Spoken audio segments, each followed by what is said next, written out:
Hey, how you doing, Waffles? Good to see you. Funny, you're the first person who popped in here that mentioned that. Okay, how you doing, Waffles?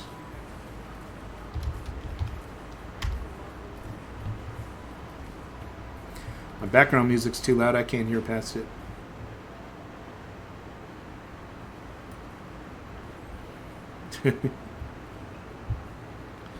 Gotta check my volumes.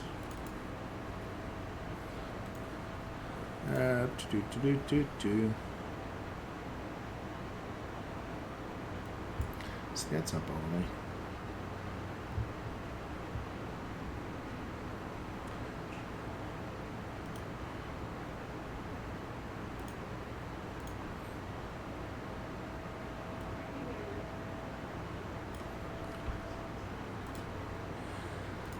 Ah, cool.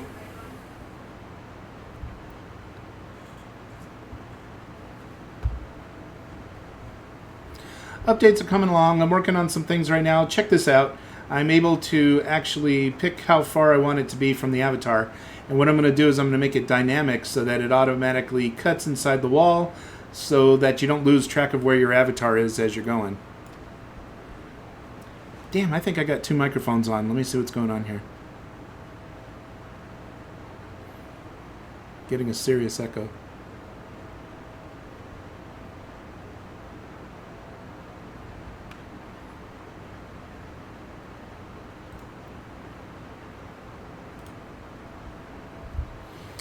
I shouldn't be.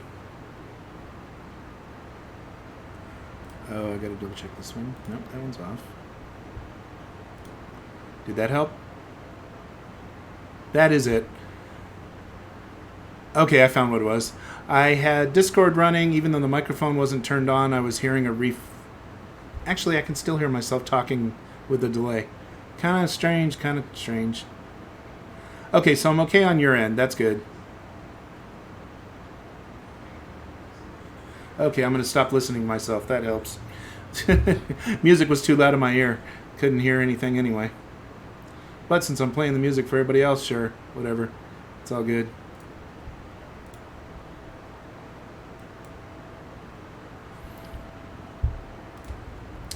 Okay. Yeah, I know. I'm working on it. We keep on improving the avatars, and eventually it's going to get there. But what I did just now was I put in a camera distance so that you can actually set the distance of the camera to your avatar. I just did that in the past few minutes. And here it goes. So basically, next what I'm going to do is I'm going to make it. See, the idea is this. If you start with a certain distance, so let's say I like my camera right here, and I'm walking around and I get too close to the wall, what it should do is it should shorten that distance automatically. Yeah, I've been working with Mystic, I've been working with, admin, and of course your stuff, yeah.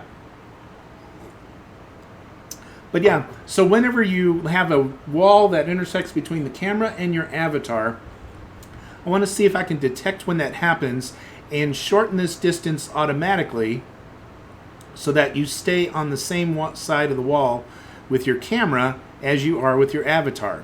So, gonna see what I can do about that. It's gonna be a little tricky at first, but hey, that's the whole point. Gonna see if I can't make it functional. So we'll start with whatever distance, that's all good.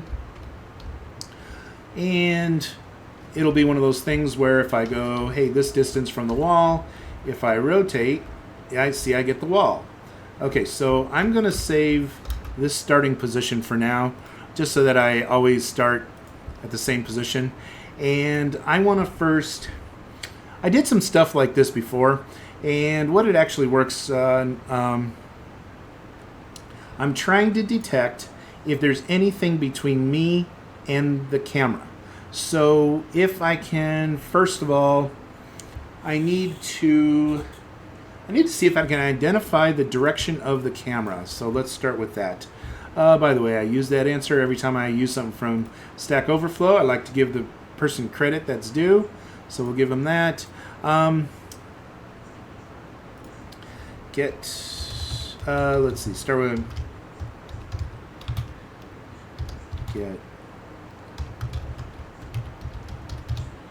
get camera direction. Let's see if I can free camera. Oh, here we go. Somebody asked that exact same question. I'm trying to make Babylon create new from to camera position to camera target direction. Nice. That kind of works. That's what I want. So that'll be my direction. And this is going to be, let me see, I think I need a function for this because currently what I'm doing in cameras is either when it starts, which is here, I'd be right on the follow camera part, follow camera. Notice I set the radius to camera distance. I think I need to run a function right there so that I can constantly update as needed. I'll put the function down in the bottom here just to, okay, we'll take, I'm just going to take my structure so I do it the same way every single time. And copy that.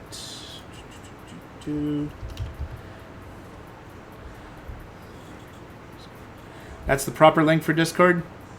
Oh, I didn't have the right one.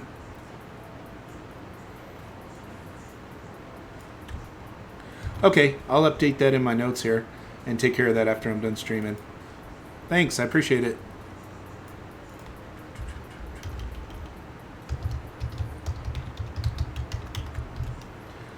It's shorter, which is nice too. Thank you. Okay.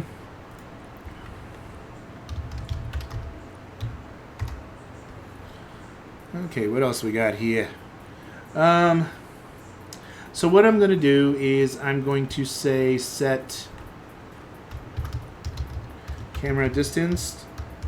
This is not the same as the other one that I was doing.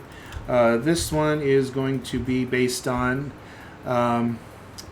making sure that the camera distance is shorter if we actually hit a target, and so we'll see what we can do with that.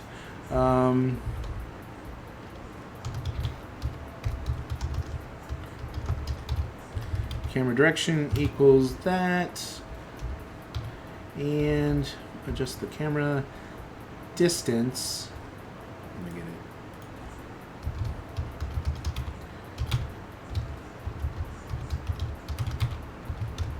If it intercepts a mold, just the camera distance. Okay, that'll give us a little bit of something to work with. And what I want to do is I'm going to run this set camera distance function here.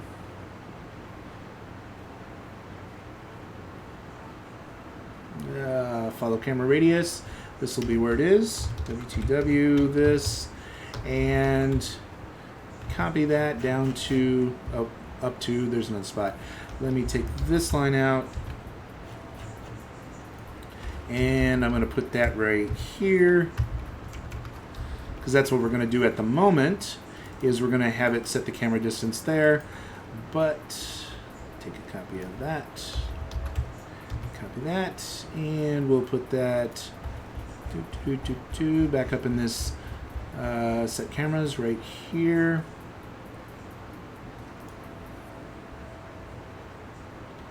And I'm going to use this function instead. And technically it's going to do this, so I'm going to leave that with that. And now we have it in there. Okay. So we have the set follow camera. We have this distance in there. And just to make sure I didn't screw up anything on that part, let me go back into scripts, update the prime. And we're going to just confirm, make sure my slider still works. Bum, bum, bum, bum, bum.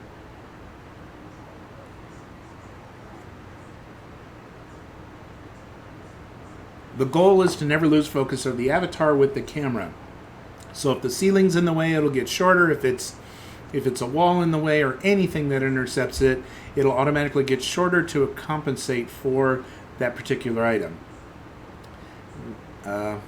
Well, that's interesting. It's running backwards. Oh, camera's not defined. Oh, wait. Forgot. I was going to fix this, which is, this is the camera, and this is the camera. So, yep, helps if we put that in place. Now it knows what camera to even test that value with. And I can restart this. Bum, bum, bum, bum, bum.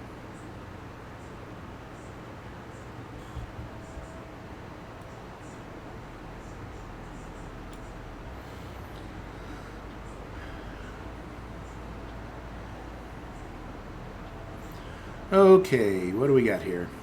And we started off at this distance, and yeah, so we still have this, and let me double check that we still have this ability. Yes, so it is still dynamically functioning based on this. So I'm going to start with it about that far. And as I rotate, I want to make sure we're going to hit the wall. Yes, we do. That's pretty much what I want to know. And okay, we're going to do two things. There's going to be two directions we're actually going to check, because I don't know if we're going to catch the face wall or the back face wall, and we'd end up in the inside the wall. But we'll see. We'll take a look. First thing we're going to do is we're dealing with rays, which I did a little bit of work with the rays. With, let's see, in the core. Where am I checking the rays?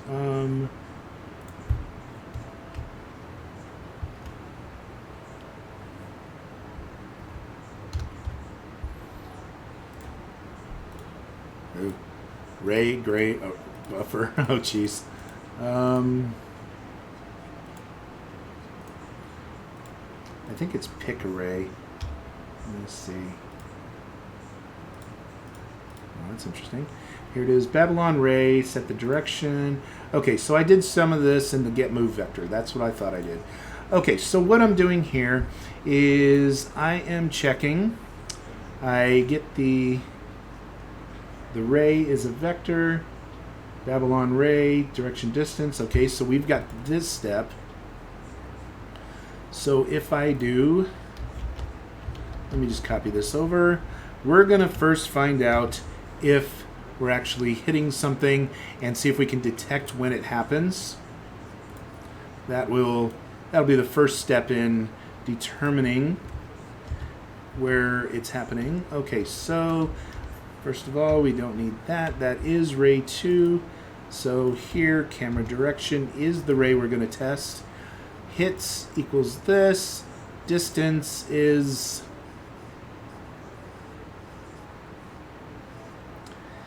less than. I could do the distance between the camera position, camera follow position, and the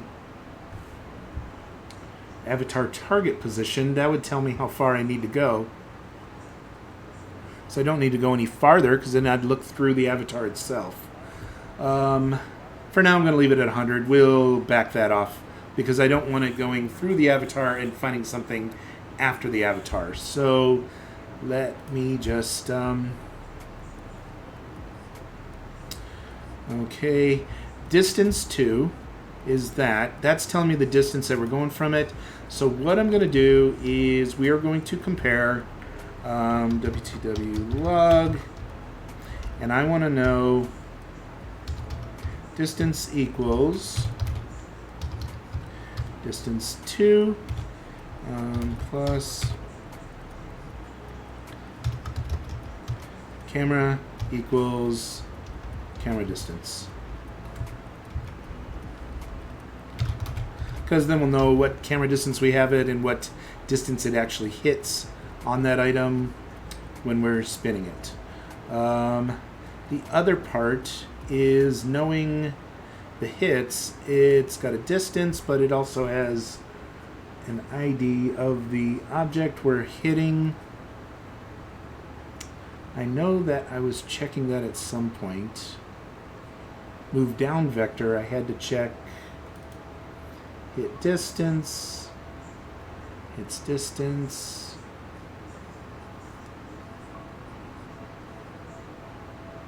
Okay.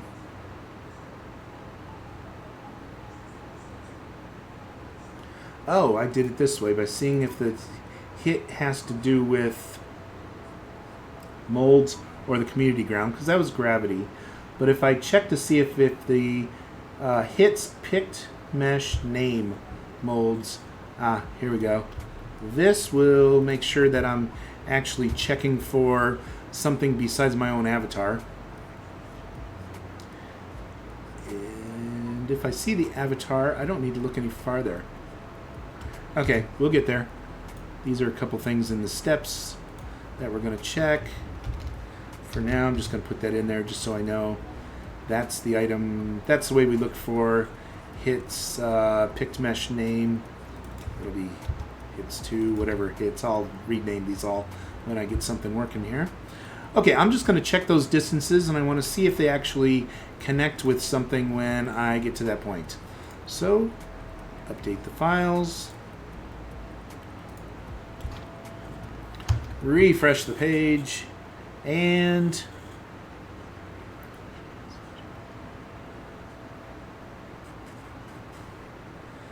it reloads.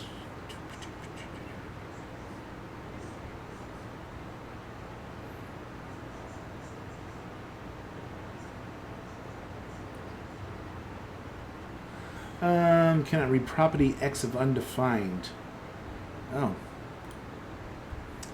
Okay. Let me see.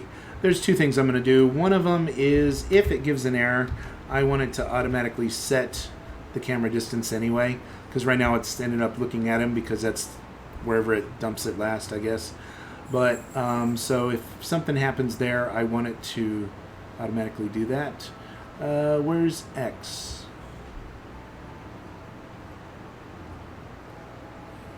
That's that error. Come on, let's see what we did.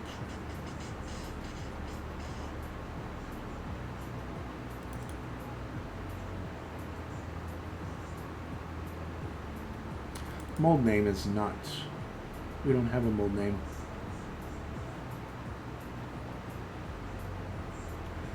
That's where.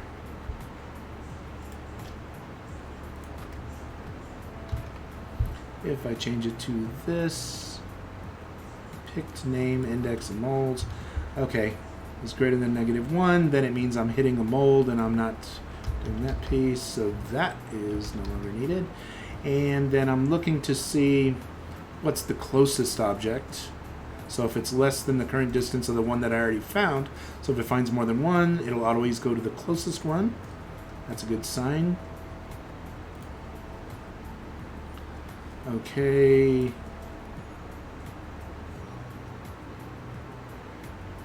Probably X of undefined.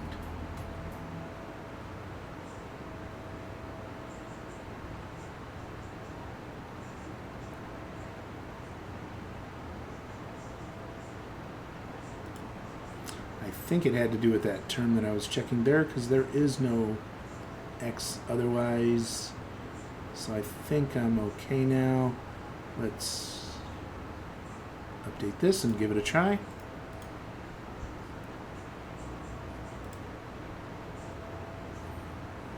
Oh, I know what else I can put in here. If WTW, oh, what's the name of the, it's a placeholder. If placeholder equals 0, so let's see, avatar based, placeholder. Oh, it was right next to the one I was working on. And the reason I have these things, here's the deal. Placeholder equals 0 means that my avatar is visible in the scene. Otherwise, I don't want to run any different function on this. It's only going to be when the placeholder's off the scene. That's kind of the reason. Okay, update this, and let's see what we got. I don't want it testing for a camera to my avatar when my avatar isn't even on the scene. So it's only going to kick in after the placeholder finishes, which is this initial part here where we can kind of see the scene. We see it start to load. We can actually move around the mouse and camera, so you can kind of look around the scene a little bit. And then eventually what happens is the avatar loads, and now it kicks onto them. So we still have, cannot read property X. X of undefined. What is property X of undefined? So that's telling me my camera direction is not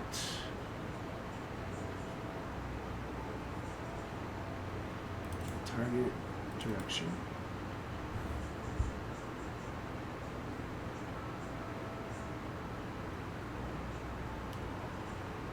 To get target. See that? What I have, let's look at the target of the follow camera. That's the easiest way to do it. The lock target is avatar camera, which is this line right here. Copy that. Lock target, avatar camera. I want to make sure that's the one we're getting on the start also.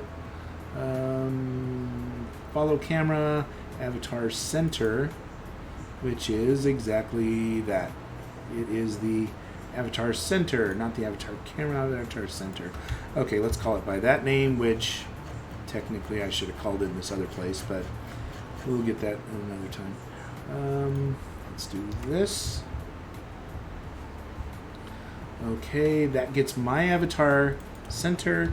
We'll do avatar center dot position, and we're going to get the direction based on that. It'll be camera direction, and then we use the ray is based on the direction and distance.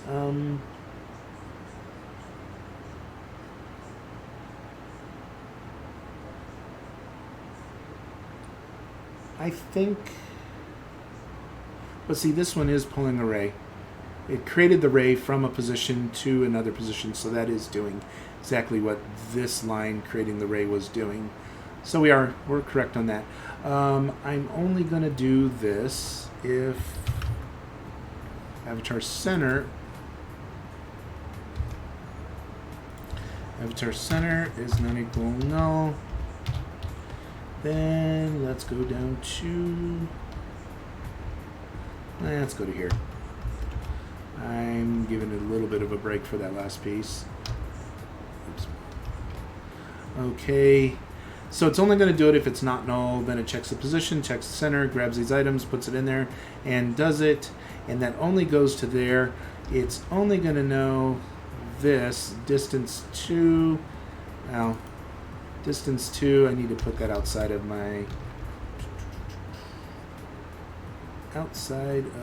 this, just so that I can read it right here. Otherwise I can move it. It doesn't have to be there.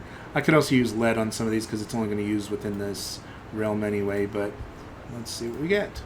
I want to know when I intersect that wall, and I'm hoping we're getting close. See, the object was blank, so it didn't have the get on there yet.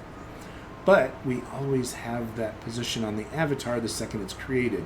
So we should be able to get a distance or a direction from those 2 points.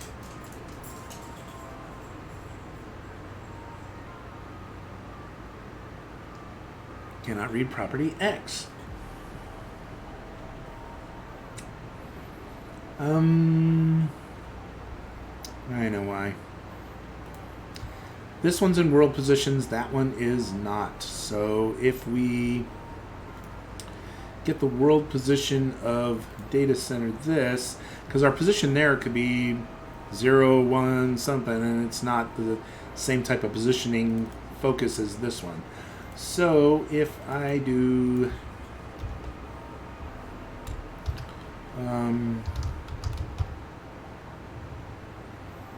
let me find out where I got it here. Find in values, find all. I just need the format for get world position. I just know I've got it here someplace. Okay, so. Okay. That's a good place to get it because I won't have to worry about losing the pages I'm on. Golf ball position, XYZ.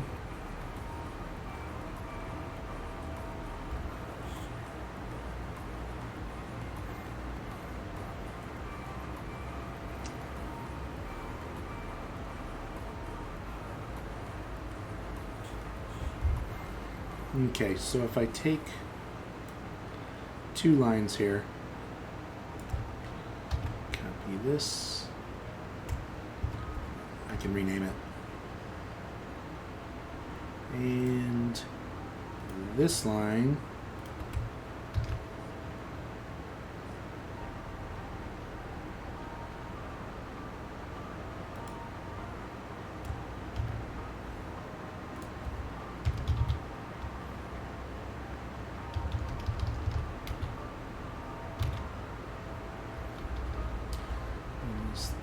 here, Z position equals those 3 items, world position of this, which is now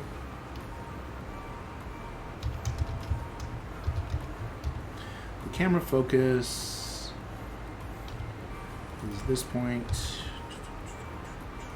should be this, this, this. Would it be position or would it be this? Okay, let's do this and see what it does. Wait a minute, let me just try camera focus first, because that should give us an XYZ position, which seems to be what it is trying to find anyway. So I might not need this step. We'll find out here in a second. But by getting world position, that should put it in the same scale as the other item. So let's see if that helps. Otherwise, going back to reading the articles and seeing what we can come up with for getting the proper array direction here. And do we have an error or do we have anything? Let's see, as soon as the avatar pops in, we'll be working and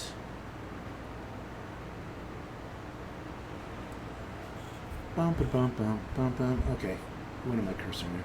See, X of undefined.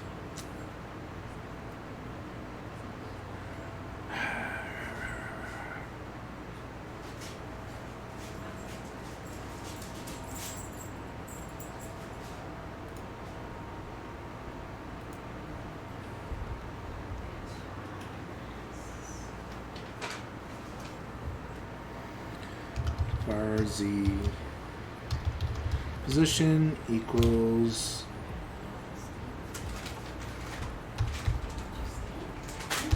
and we're going to go here. This would be position. I'm getting creative, and that's going to be a value X, Y, and Z. So when creativity calls for it, let's see what we can do. Let's see if we can get it what it wants and see if that gives us some type of functionality to it here. It's looking for position underneath my... Oops. Okay, so if we take this, we take camera focus X, camera focus Y, and camera focus Z, format in a way that they are going to look up these values on this object. Take this object, go here. Is that what they're looking for, or do I even need to do from and to? Let me see. Did they give me half an answer there? Camera get target, subtract camera position. It returns a point in space and not the vector direction you wanted.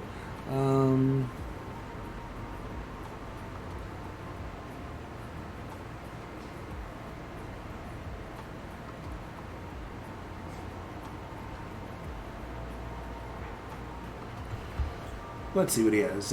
Camera position 1, subtract camera position.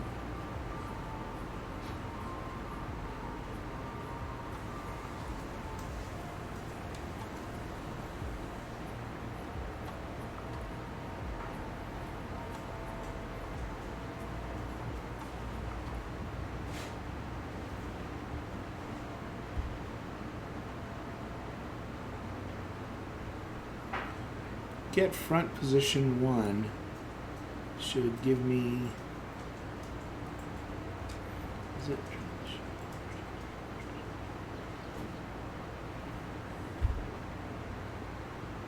get front position 1? I don't even know what that one is. Camera, get front position.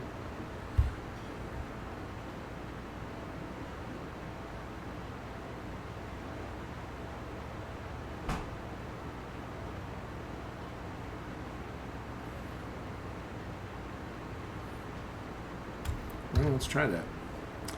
Go here. That would be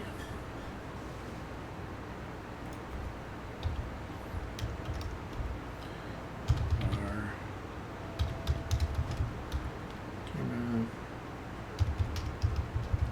position equals WTW camera follow dot this. Get camera position 1 should be forward, and that should give us cool waffles. What you working on? Let's see. Okay, so if I do that and it gives me camera position, let's see if that works, or do I need to keep on going on this other path? We'll find out. If it gives me the direction I want, then we should be able to get this without any more trouble.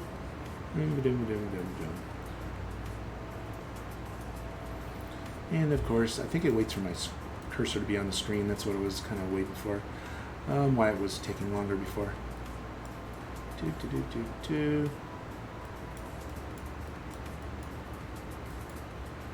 Okay, come on. No. Undefined. Z camera direction is not defined. Oh, where did I leave that in the code? Z camera direction, I did take it out of. Oh, direction, not position, sorry. That's what I meant to do. Just working on stuff, haha. You'd make videos. Okay, nah, that's cool. That's cool. Yeah, I just want to fix this thing, get this thing going here, so trying to figure out the best way to come up with a direction.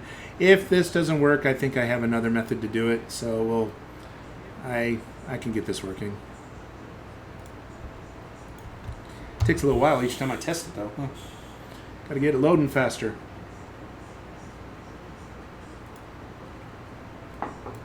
Well, the building loads in so fast, so the avatar is the one that's taking a little bit longer to come in.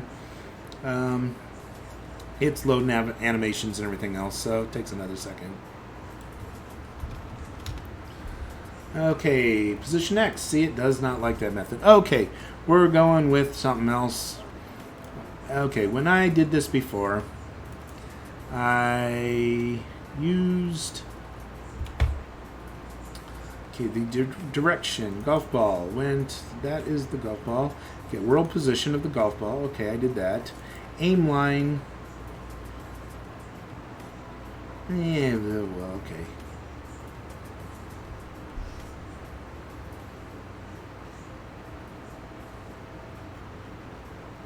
I know, I was playing around with this with the golf ball. It's kind of a little different than what I'm doing now.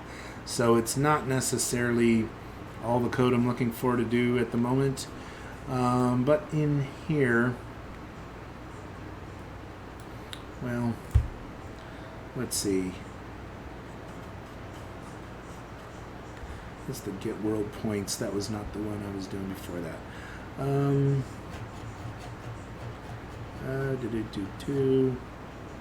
It was, no. Let's see if it's under there.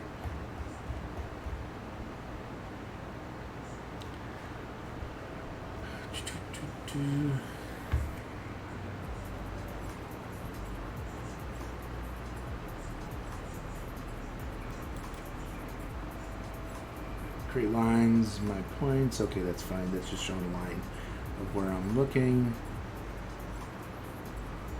Set pivot matrix. Okay, I see what I'm doing.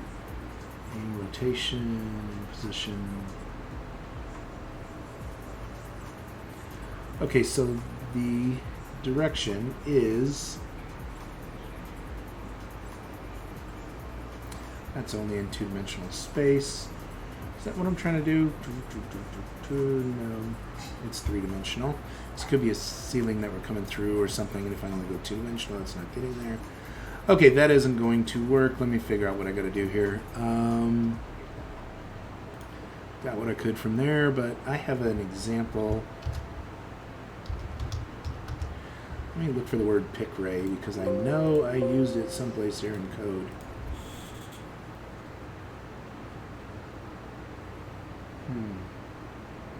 Nope, I didn't.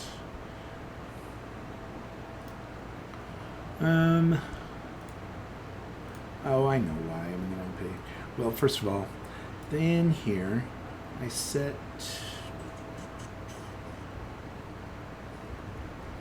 I know where it was. It was these downward motions. It was get the move downward vector. That's the one I want.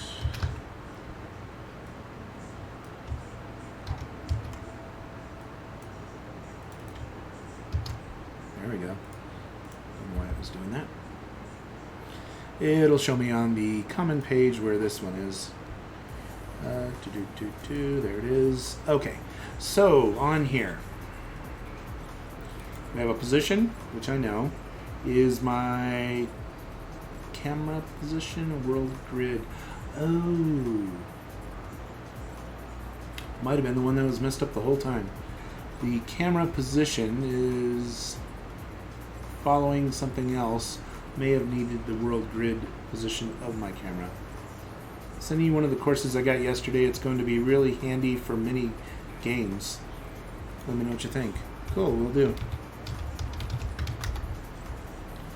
Okay, so on this one, here we go. That's the position. The ray uses position, direction. What's the direction? Its distance is 6, but what's the direction? Oh, that's just a straight vector. So the direction would be... Got tons of stuff. Yeah, I know you do. I know you do. You got the insight with that Udemy courses.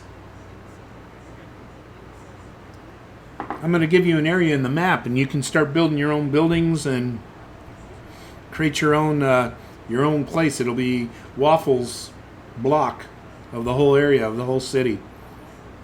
It'll be all yours, all yours. Do whatever you want with it. We'll be next door neighbors. Okay, so the direction vector, I see how I did it.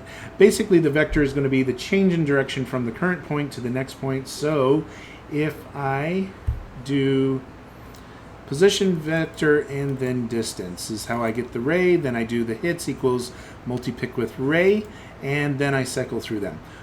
Okay, I got the idea from here.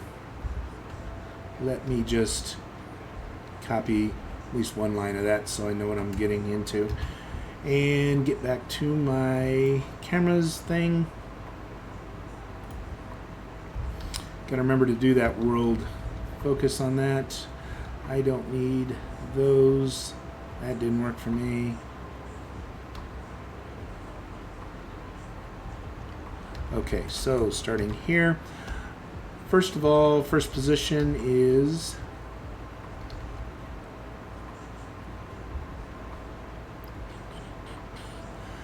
position that I'm going to be using to do this step here. So we're going to say we're going to use this ray. And I need ray start, which would be my camera world position. That's one of the things I was messing up on. So we're going to, we're going to do this. Camera position, and that will be get world position of this. Okay, and then the next thing is avatar center, and this will be camera focus point.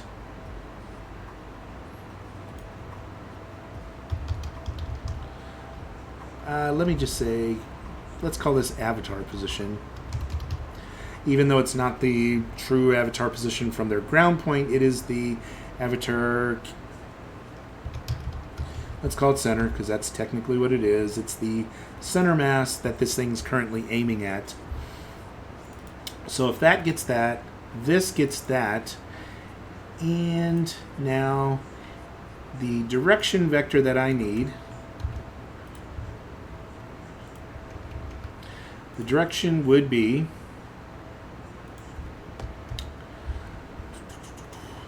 so the x value, which would be this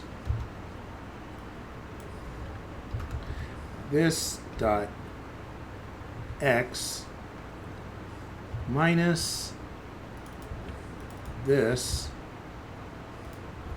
dot x, and then I have the z position, which will be z values.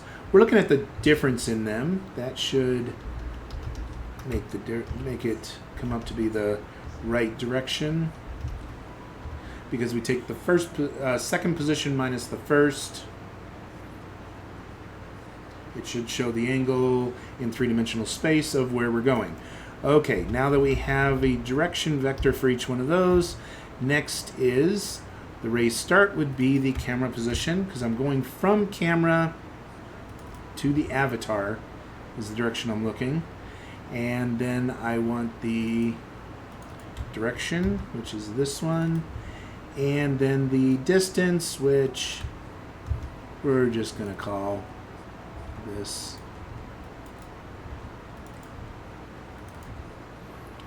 Okay, and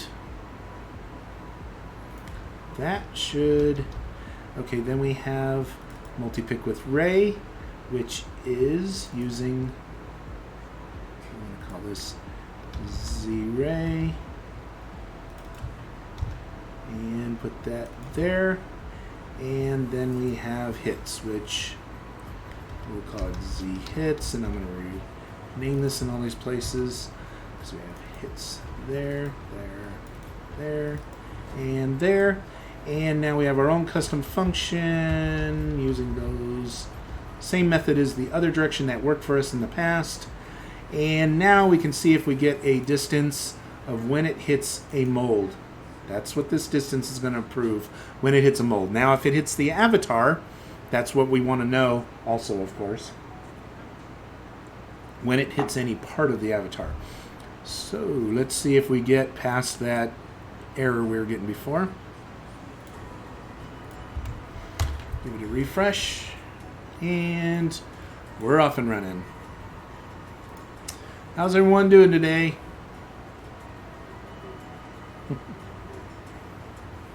Oh, cool. Okay, what do we get? We get a wall. The building's there. It's a good sign, right? Okay, we get a distance, and we're also getting an error. So let's find out what... Get world position, mold, get absolute position is not a function. Oh.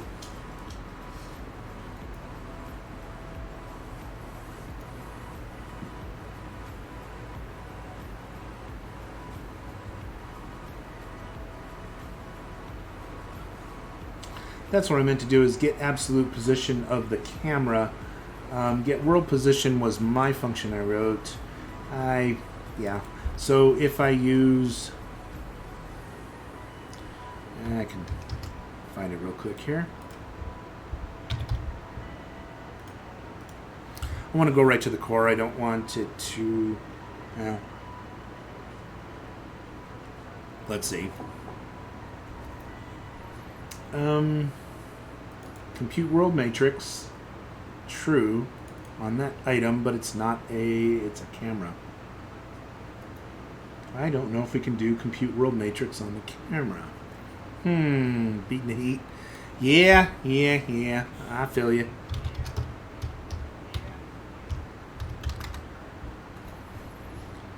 Okay, so this, let me bring it to my function that I'm currently working on. Instead of doing that, I think this one right here, the camera, Isn't playing nice with that. Let me see.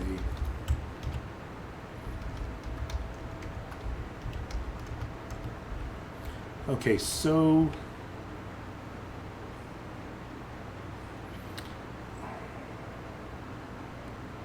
see, that should have come up okay. I think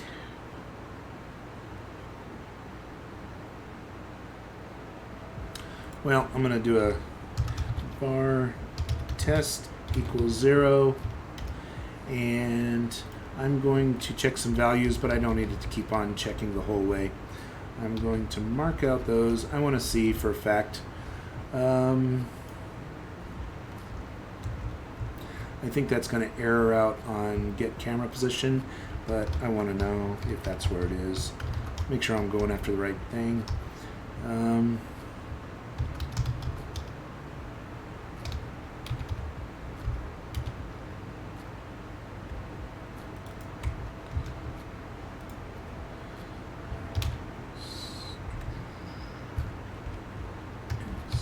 Should get a value if that actually worked at that point. Otherwise, let me check the avatar position, X value, and we'll get both of those values, and I'm not going to try any of this just yet. To there. I just want to see if that number is coming through. And then what I'm going to do is I'm going to take this and make it test equals 1, not text, test equals 1, and I'm going to make this whole thing only run if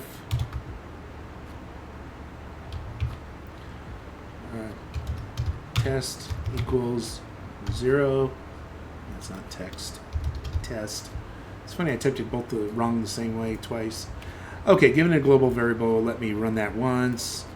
Quick, easy way to stop it after one time instead of all this. But the distance did come up with something. It's interesting because it was giving an error.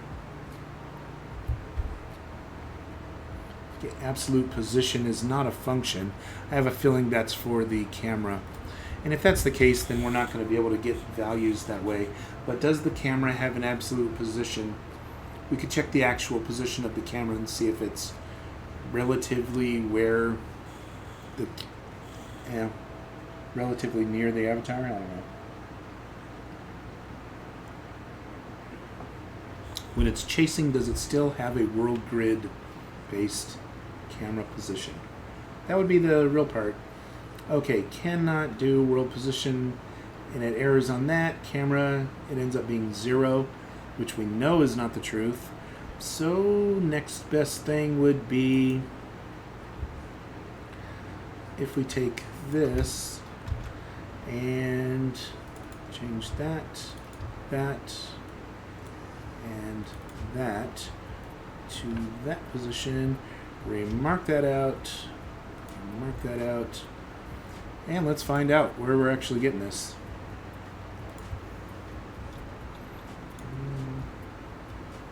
I just want one value still, so I'm going to leave that little test in there just to knock it out after one value. Camera position. Oh, camera position would be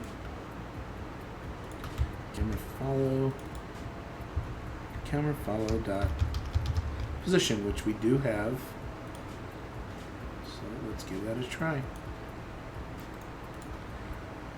Be glad if we get a direction here. We're getting closer. We're getting closer. Hour and 16 minutes into this. It's good time as any to get closer, right?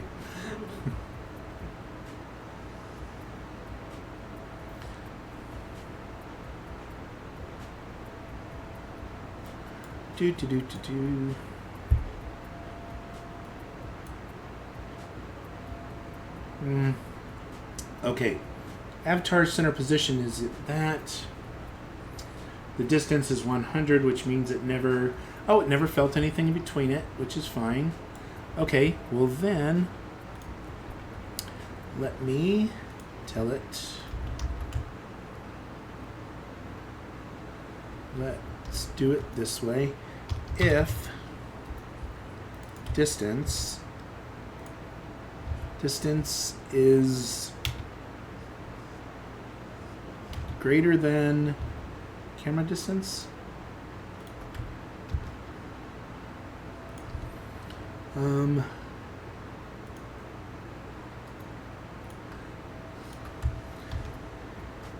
If camera distance is greater than 0,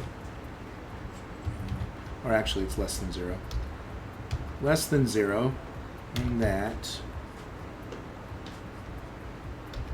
then I'm going to tell it what to do here. We'll start with less than because I already know that the camera distance that we're running is a negative 25 by default before we set it to anything else. And notice even in this scene we're at negative 25, so let's start with that as our default distance. And the other part was, let's test this. We already know that center position has a position, so we don't need to keep pounding that through here.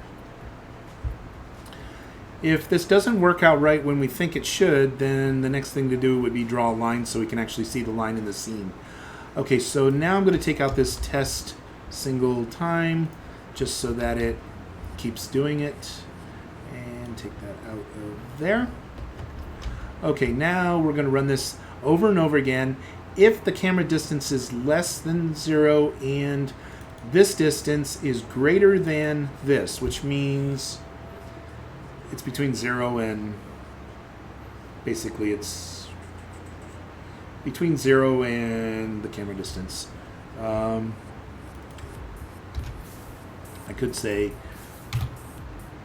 I don't want to get things that are through the object all the way in front of me. So let's say and distance is less than 0. Okay.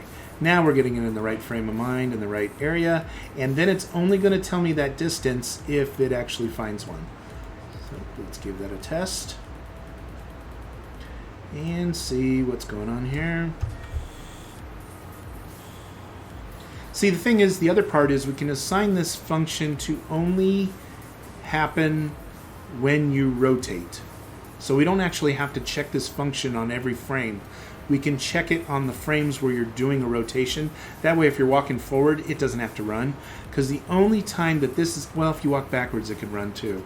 You could run into it. I guess anytime you're moving. But we wouldn't need to run it anytime you didn't. Okay, so no, that didn't trigger anything in here. Didn't trigger when I'm on this side of the wall.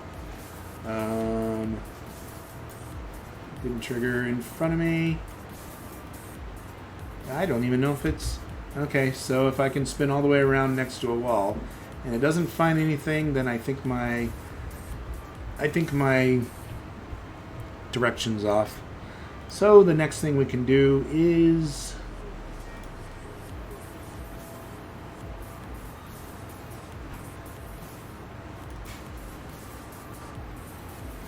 if I come in here... oh, the golf ball one. That was the one.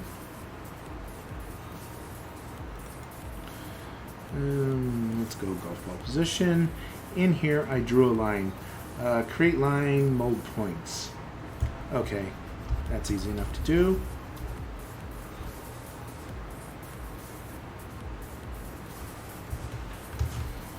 I'm going to...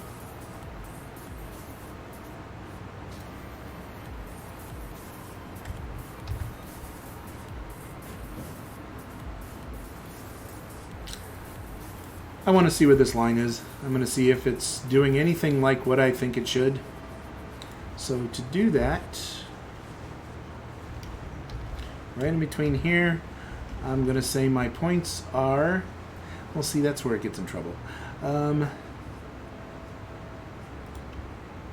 Avatar follow. Oh. Avatar follow X. That's not right. because that would always be 0. Position X, position Y, that would make a difference, and position Z in those calculations. The position here is fine, but okay, let me mark this out for a minute. Don't want to make well, don't need to draw the line if it works, so let me try this first. Let's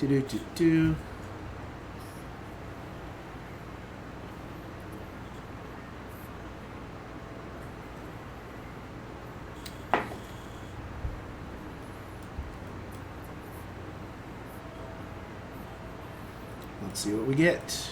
We have a guy here, and when I rotate, I'm not getting anything. I can rotate all the way against this wall. Okay, so it's time to draw the position. Let's see if we can figure out where this line is going and coming from and going to. So if I create some points,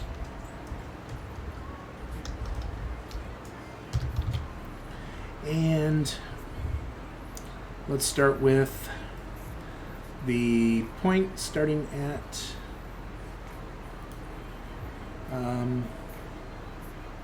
vector 3 position. That should be able to be this.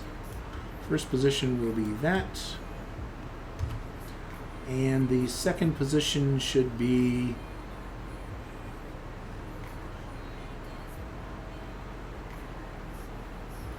avatar center position. That's XYZ. I think I need to spell those out. So take this, copy that, and go to here. Oh, just change that letter, that word. There and there. And then it is going to create a name line based on those points, and it's going to draw a line. So let's see if it's anywhere near my avatar from the camera to the avatar. Because that's what I'm hoping the line does. Let's find out.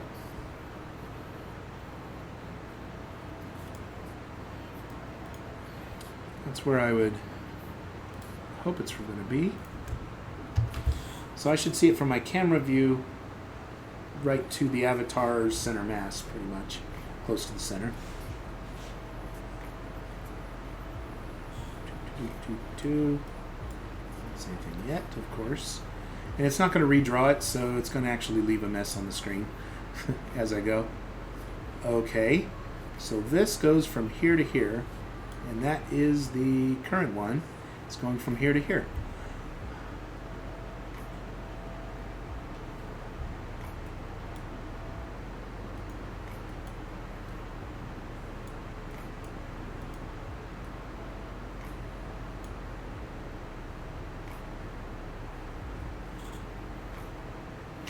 Okay, that does provide a direction.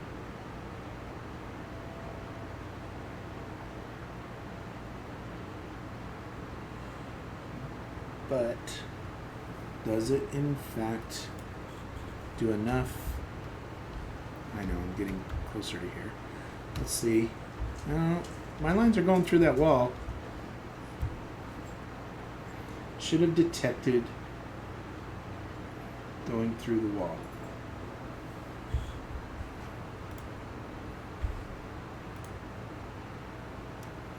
So, okay, what I'm going to do is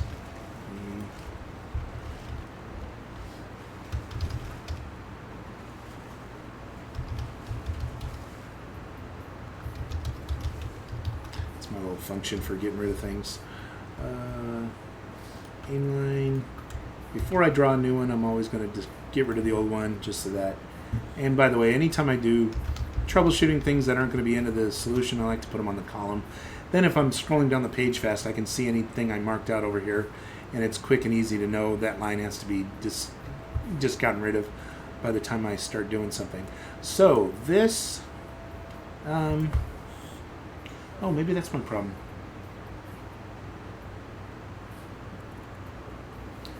Well, I guess I don't have to block those for now, and I can see what the distance is coming up as. I want to know if the hits have anything. Well, before I do that, let me do this.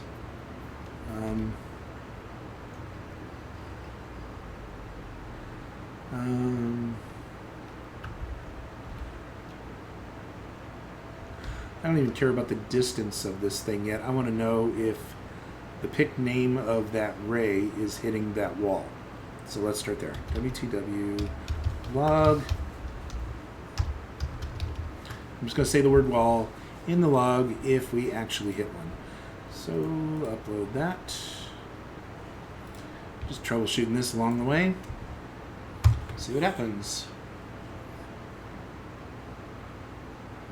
Waffle World. Sorry. Some reason I missed that one when you first typed it. Yeah. Waffle World, yeah. Sounds like an amusement park. Maybe that's what we need to make you. Oh, it says it's hitting wall now. So, is it still hitting wall? Hitting wall now. Hitting wall now. Oh, wait. Right there, it's not hitting the wall. Okay, that does have to do with direction. The line is now hitting the wall. The line is not hitting the wall. If I go backwards, the line's hitting the wall. Okay, that's a start. That's a start of the direction. How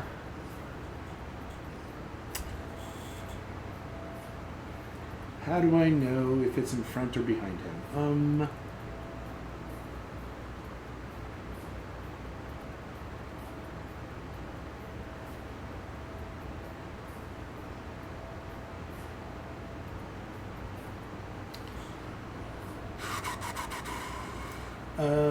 That's a good question. See, if I started there and went that way, it gives a direction, but direction doesn't have a starting point. So the pick ray going to... So it's hitting the wall anytime it's in line forward or backwards to the object.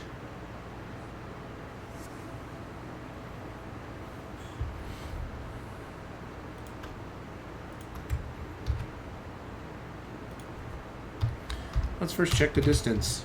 Maybe the distance gives us some clue. I wonder if it's a positive or a negative distance. And that would rarely be the case. I bet distance is always positive. You're either 0 or you're a distance away from it. I know.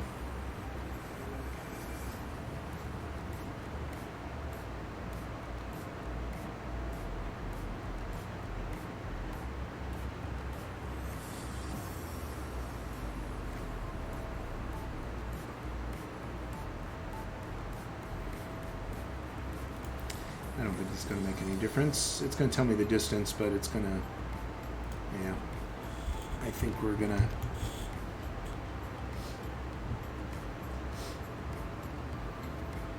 It's a learning curve. It's a learning curve.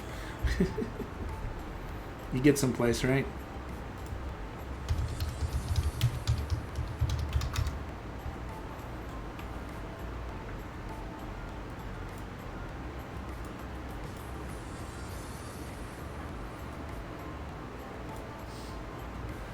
Okay, wall went farther away, and then it's really close. The wall is in front of me, shouldn't make a difference.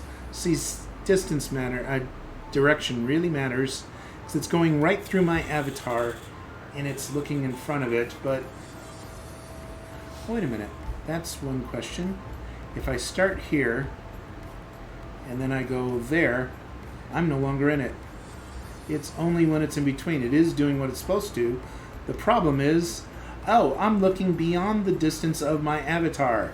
That's what I can change. I don't have to look beyond the distance of my avatar. He will never be... That's what I can do. I can detect it. See, right now I'm getting it. It's down to 3. It's getting whatever. Okay, I'm almost there. Okay,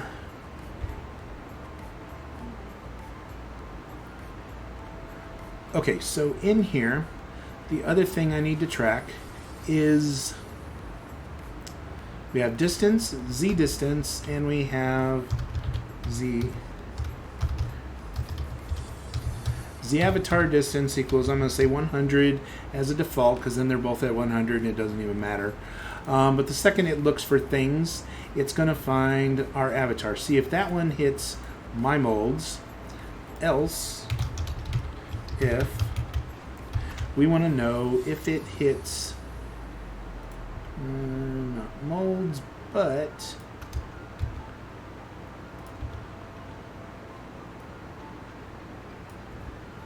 my avatar.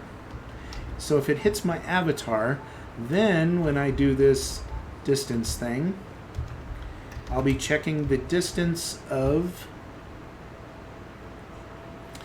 if distance is less than avatar distance, this one, then avatar distance equals this. Now, when it comes down to this point, okay, so I know the distance of the wall that I'm doing as I do it.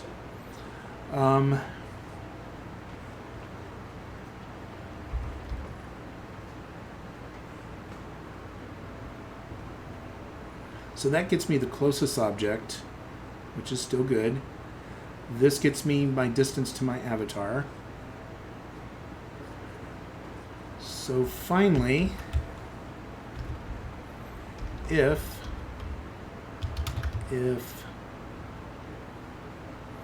z distance is less than avatar distance, then drum roll,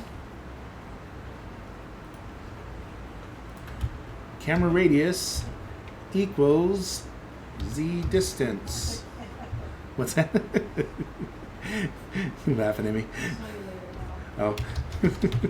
Else we go to this is the default, and that'll make it automatically back up to our distance as we can, but that should shorten the distance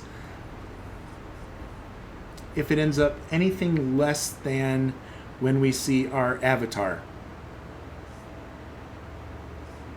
So if it comes between us and the avatar, let's try that. In theory, it works. I know, in theory and in practice are two different things. That's why we practice programming just like a doctor practices medicine. Well, the difference is we can't hurt a person. Well, we could, but we won't. We'll make them cry. Their data will disappear, right? That's still not a good one. Now I'm just mumbling. Okay, so I'm walking this way, no problem. I can walk right up to this, and there it is, no problem. It's not changing my camera, but as I do this, ooh, it tried to put the camera right up against it, and it rotates back around. Okay, we're getting there. Yeah, let me do it a little bit away from the wall so it's not so extreme. So that right there, it's right at the wall. I need to set the distance a little less because it's kind of like rotating back and forth. Okay. Oh, because the camera... Oh, I know why. Once the camera's less, then the camera says, hey, there's nothing in between us, but it's not checking from the full point again. Oh, so it's bouncing the camera back and forth to where it would be its full point. Now we got a...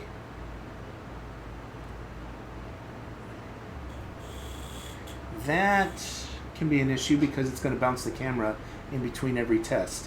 Because when it moves the camera up close, it says, hey, you're up close and it's working. But then it goes, there's nothing between the camera and the avatar.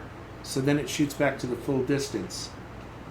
And then it tests again and says, oh, now there is. Huh.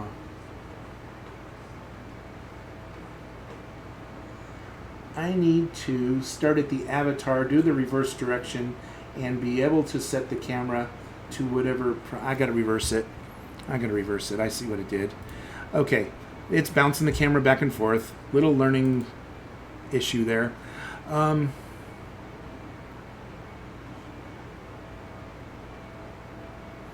We got to reverse the logic. Also, camera is not, it's a negative distance because I'm traveling in a negative direction. So if distance is less than avatar distance, if your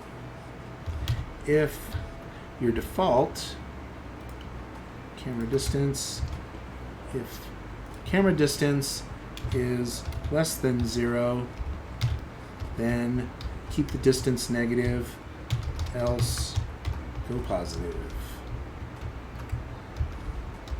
That's why we were seeing the guy's eyes instead of the back of his head. Just a little sub note. Okay, now, if I reverse the logic, then what I need to do is the ray goes from not the camera, but the... Ooh, can the array hit the camera? Does it even know it hit the camera? That might be an issue. Oh, wait. This is the direction right here. So if I start with the avatar position using the direction and I make it negative direction and I set this to be the avatar position, avatar center position, should be this. Where's that good old line? New vector 3. This is what I need. Copy this. Var avatar position equals this without the camera adjustment to it. I'll get rid of the extra brackets.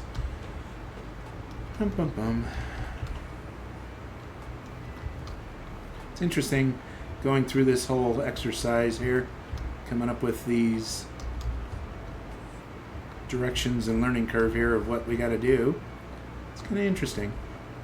Okay, we'll call it Z avatar position. Stream's buffering. Oh no! Going good. Working on making the camera not look through walls when you rotate your avatar. So, doing a little bit of stuff. So, just cuz, what are you up to today? Thanks for stopping by. Let me see. Okay, so the aim line worked out fine. I don't need to keep doing that piece. We're good on which direction we're aiming. Now we reverse the direction and we get the avatar position here. That's the avatar position. We switch the direction and now we're going from the avatar outward. So I don't need the... Oh. So the distance of the camera... See, I was checking the avatar distance and seeing if it was less.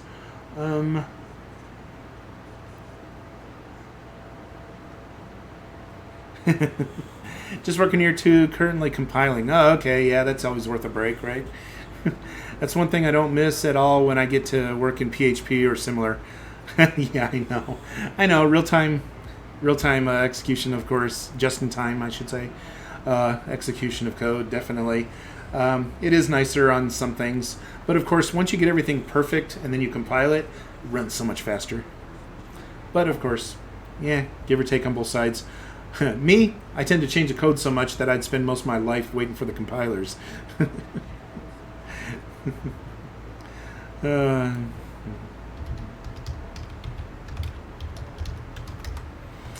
yeah.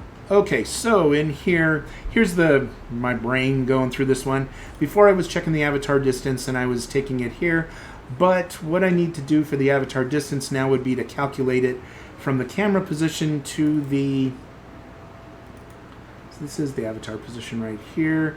Then I have the camera position, which is there. I need to check the distance. So let me do the distance manually. Camera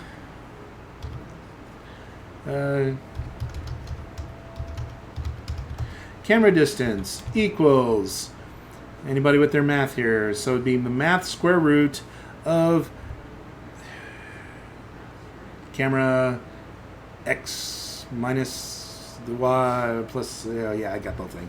I know it's delta x minus or plus delta y plus delta z. Distance formula, square root of that. Yeah, we got it. It's the old Pythagoras theorem. But let's see, is it math square root? How do you do that one? I forgot about that. Let me see if I can find it in here real quick. I know I've done it a couple times. I definitely find myself waiting a lot on the compiler. It doesn't work well for the incremental changes workflow, which generally I prefer. Yeah, exactly. Couldn't agree with you more. I gotcha. Yeah. I know. I make too many incremental changes. Even when I'm doing this right now, I'm like, oh, I got to do this real quick. And then I turn around and do this whole, recalculate this whole piece over here to do this piece over here. So it's like, yeah.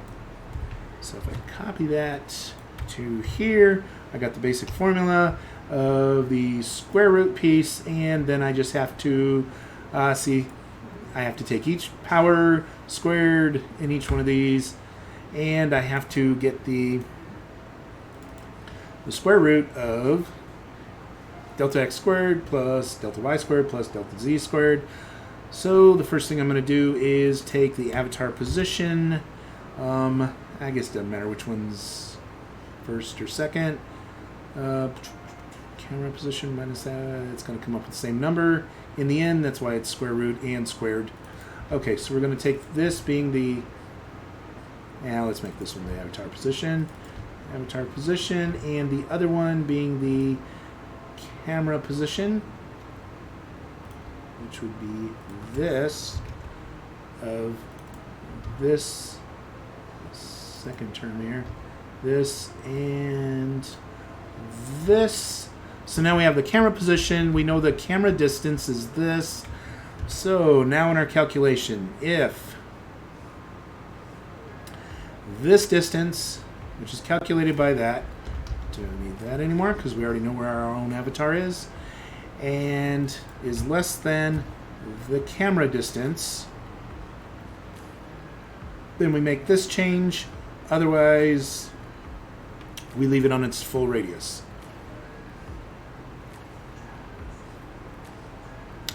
Okay. And it checks it before every move, so we're not actually moving the camera distance until it gets to this point. Okay, because last time we got in this pivot war where it was bouncing back and forth. That's the whole reason we took the extra step here. Now let's see if I got everything right in the formula. Okay, reload, check and go, right? Okay, come on, buddy. After this, we'll take a walk around the new place I'm building and see how it all looks. Okay, I'm going to do it from about this distance. When I move close here to the wall, see, we're in the wall. We didn't detect the wall. What's going on? I should have detected the wall right there, and we should automatically find that it's a different distance. Okay, I messed up something. Let me find out what the... Let's see some numbers and see what's going on. Camera distance. First of all, we know... we don't know this anymore. If it hit this mold right here... Let's check it here. Let's find out what the... I want to know this right here.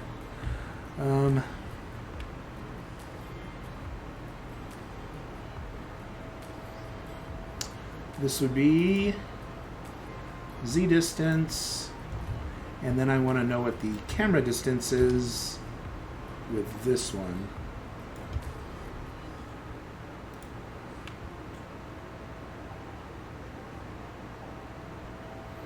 find out.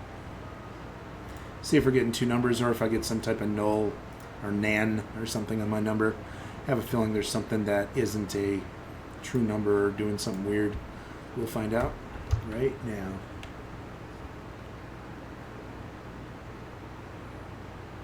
So we reverse the direction, started at the avatar, and we're going back towards the camera now. I guess I should highlight the, well, that's not going to change my line because I drew my line from the 2 points. I didn't draw my line from the direction piece that it was doing.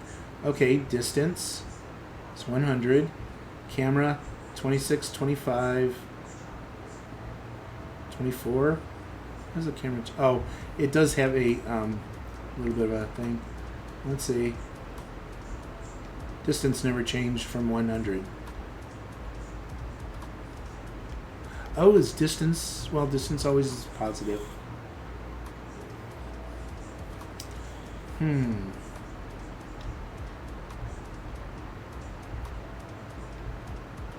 See, right now, I shouldn't be hitting anything.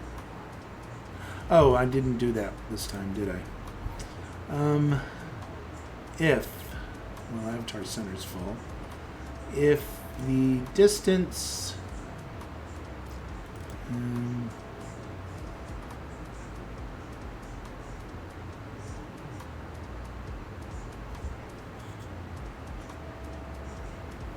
well, let's go back to our test case. Go here, and if it hits a mold, I want to know if it hits a mold. So let's go back to, and just put the word wall. I'm going to mark that one out for a minute because I don't want to see too much stuff. I won't be able to track it all very easily. Okay. Need to make sure that we're intersecting the wall. We did last time, but I changed the direction to a negative, which could have really just screwed up everything. Maybe I just need to calculate the direction based on the 2 points, based on the opposite, move around the points the other direction. I bet my direction went to 90 degrees berserk or something. Okay, so I'm getting my avatar. It's hitting the wall right now. See, it's hitting the wall. Why is it hitting the wall? Wait a minute. Let's see. Right now it's hitting the wall still. Is there a direction where it doesn't?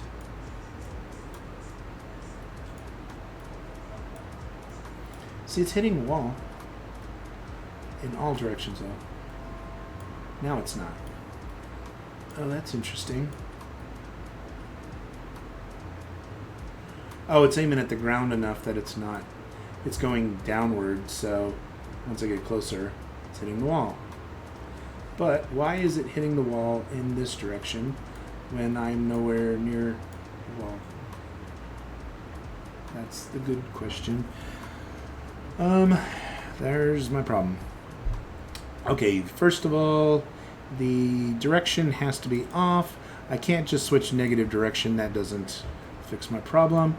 So if I reverse these 2 points and change the center avatar position from, go the other way around, this minus this, then we'll end up with the right value.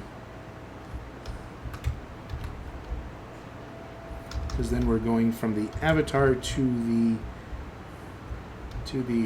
camera. We were getting somewhere the other way, by the way.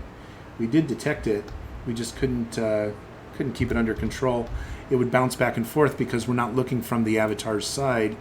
And the camera's the thing that's moving. So you don't necessarily want to measure the direction of the camera while it's moving, because as it moves, you're changing your reference point. If I do it from the other way, where I'm always looking from the avatar to the closest thing, if it's not the camera, then it's time to move the camera. Makes a little better sense and kind of does work. So, okay, so let's do that. See if that gets my correct direction in place. Just like to see it actually tell me when the wall is there, and I want to know when it intersects with the wall and when it's not, so that I know I know I'm facing the right direction. So we'll find out. Yeah. I picked up my coffee cup at least 7 or 8 times now, and it's empty. Give me a few more minutes, and I'll probably take a break and go fix that problem. Okay. See, now it hit the wall. Now it didn't. Now it's hitting the wall. And that kind of worked. See, look, it hit the wall. It made me closer. It is doing it. And then I'm out. So there's a point here where it first crosses over. See, if I do it slow enough, it catches it the whole time. It does a little bit of a jitter thing, but technically you're not listening. We made progress. We made progress. How about one more step? When I cut the distance for the wall itself, because we know when we're hitting the wall now, that helped. I don't need my aim line at the moment, so let's get rid of that. That was just to kind of help and make sure we were still in the same realm of the right direction. Okay, so when I set it to this, distance, x distance plus 1, and x distance minus 1. Now what it's going to do is it's going to give me a little buffer, so I'm not in the wall at that distance. I'm actually less than the distance that it came up to be. Okay, so let's give that a try and see if that doesn't help with that initial bump when it does it. But yeah, I just wanted to, yeah, you see what I'm doing just because, yeah, thank you. So basically what I wanted to do was every time I walk inside of a store, what was happening is I'd walk inside the store and I'd get up next to a wall, and then all I would see was the inside of the wall the whole time I was there. But now by doing this, what I'm doing is I'm cutting the distance for the follow camera to keep the avatar in view as it rotates around the wall. So now let's see if these new settings in here give it any advantage. Yeah, so then we should be able to get into a little bit closer spaces without worrying about the distance of the camera. It'll also help for low cut ceilings, so it'll bring the camera in closer if the ceiling's too high. So what I'm leaning towards is right now I set this up so that we have a control saying how far do we want the camera distance to be. So I can come in here and say I want to be this far away or whatever it is. But when I set that, it will still, as I rotate, it's going to bring me closer to the guy. And it's at the distances, there's a little bit of like first catch type things. It's overall doing it. I'm not totally losing my character. I just need to make sure that it keeps on doing it. Okay. I'll play around. I'll make like a buffer in there so that it can't return to full size too quickly or something.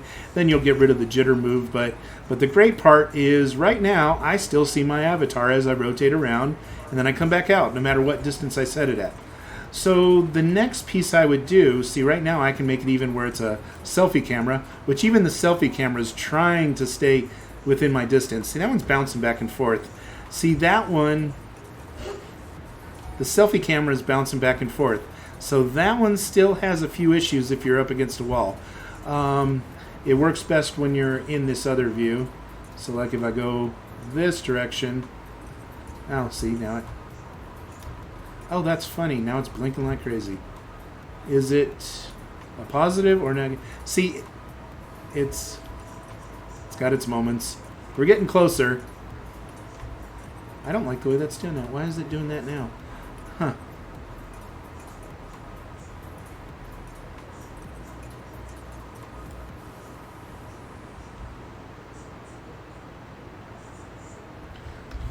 Well, we're getting closer. We're getting closer. I need to make some type of thing where, see, it just got closer, but while I'm rotating, the camera goes to the wall, then it corrects itself.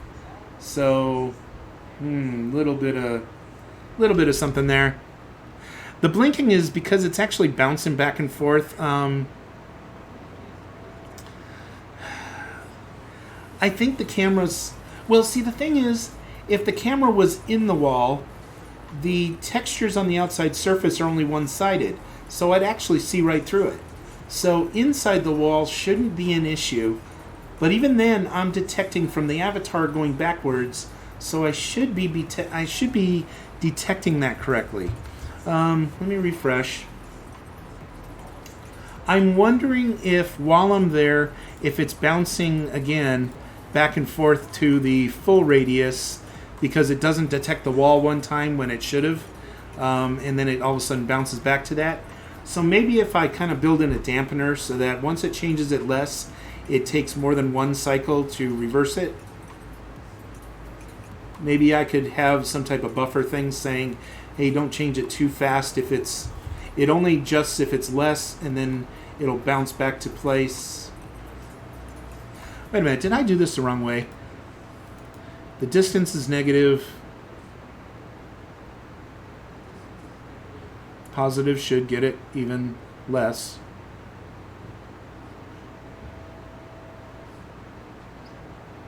Yeah. Okay, I did that right. Just double checking my math. Huh. Just trying to think now. Let's put this... Let's see what it's doing. I think... See, that's the regular distance. That's the current camera distance of its current position.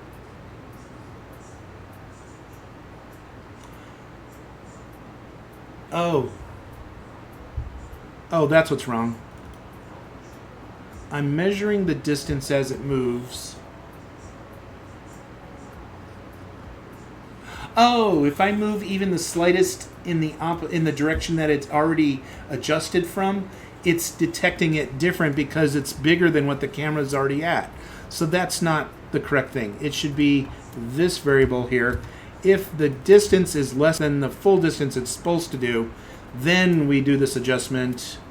If it's less than 0, if it's greater than 0, we do the adjustment on here. I think I got it. The bouncing was, I was checking the distance to the current camera position. I should have been checking where the camera should be the whole time. So I think what I did was I think that just corrected it. We're going to find out here. There might still be a little bit buffer like when it first detects it and then has to bounce it in. But we're going to find out. I want to see how fast I can turn when I'm in here and see what it'll do. But I do like the concept. I like being able to make those adjustments as I'm close to a wall. So, oh, it didn't do it at all now. What did I mess up there? I broke it. Wait a minute. If it's less than the camera distance... Oh, wait, that's wrong. Camera distance, I need the absolute value of that. That's what's wrong. This would be math.abs, I believe. I think, oh, it's capital M, isn't it? Math ABS, I believe. If I got that right, then we're doing absolute value then, because of course it's a negative number right now. We're at a negative distance for the thing, so it just needs to be absolute value. Why isn't, come on, there it goes.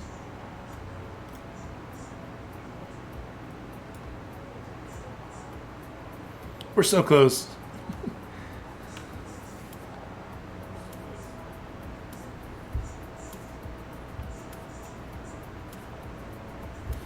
Okay, now when I rotate, and there we are. We are, ooh, that was actually pretty smooth. Let me check that again. It went back into him. There's a couple times, but I think what I could be seeing is the little blimp there, or bleep, is actually this structure within the wall. I'm actually not getting one from this wall. So when I rotate around, notice I'm getting it to go into the character and back out. Woo, it's working. It's working. And I did one less, so it automatically pulls it in from the wall regardless to a pretty good distance. Yeah! Okay, let's go test this out. Let's go inside. Get in here. Yeah, now I'm going to stand pretty close to the wall. Let's see what it does. Ah, nice. Yeah, we're not looking through the walls. Yeah. Ship it. You got it. Yep. Cool. Yeah. Man, that is so much better, because before, every time I get close to a wall, so anytime I was doing a demo for somebody, the first thing I would do is I would try to stay towards the center of the room. But of course, if I want to be able to make this a store, and I'm going to put some racks that are close to you here and then some that are farther away, I need to be able to just walk around and see where they're at. Well, now I can be anywhere near here, and notice I can catch this other wall. It knew their doorway was there, and I'm still good. I'm still looking at my avatar the whole time I'm doing it. I'm just zooming it in closer as we go. Now, the next thing that I'll do is, well, let's test this one more direction. Let me take him. Let's go check the positive, the other direction. Okay, so that way. Oh, I'm against the wall. Okay, so now I'm going to do it where it's a selfie view. And let me back up here. I know, go the wrong direction. And now I should be able to, yes, I zoom in on him even backwards. Nice, even our selfie view is doing what it's supposed to do. Yay, that's really cool. And now, see, even if I go to the extreme, it only goes to the wall. So it's adjusting as we go perfectly. Nice, yeah, thanks, I appreciate it. Yeah, woo, okay, after 2 hours of work on that, we got it. Okay, so the next thing I'm probably going to be doing and working on is probably have another slider where you can actually change the angle of view so that you're not always looking at this direction down on him like this, so that you can automatically adjust your position up, down, or even if you zoom in close, what I want to do is right now there's a focus thing about here on him. If you get too close to him, I want to turn it into a first-person camera so that I'm using the same camera and just sliding along there. Because right now what I've been doing is I actually switched to a first-person camera. Well, notice I'm getting some meshes in the body of the character right now. Actually, that's on the ground. That one's not even working. Okay, that's one I got to fix still. Yeah, we'll get back to that. One camera fix at a time, right? But just so you know, we can also do 3D glasses. That all works. So we split everything into red and blue just by doing that. We can also go to the VR, and it works in VR. So we do have the different cameras in here. We'll add some more with that. I need to get one so I can practice and play around with it and get it all working good.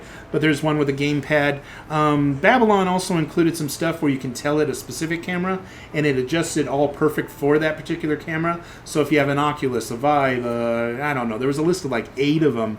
And so basically, if we get any of those things, we definitely can, go ahead and put them all in here, and then all you have to do is pick which one you have on here, and you can walk around in the 3D world. So very cool, very cool. That's all getting better and better as we go. But right now, I'm just happy with myself because notice I can do this. And oh, that's another funny thing. Look how right now I'm against the wall. So as I walk, I'm not catching up with my character until he's the distance that I said I want to use. That is a pretty cool feature. I didn't know I was going to do that. First time I got this working, right?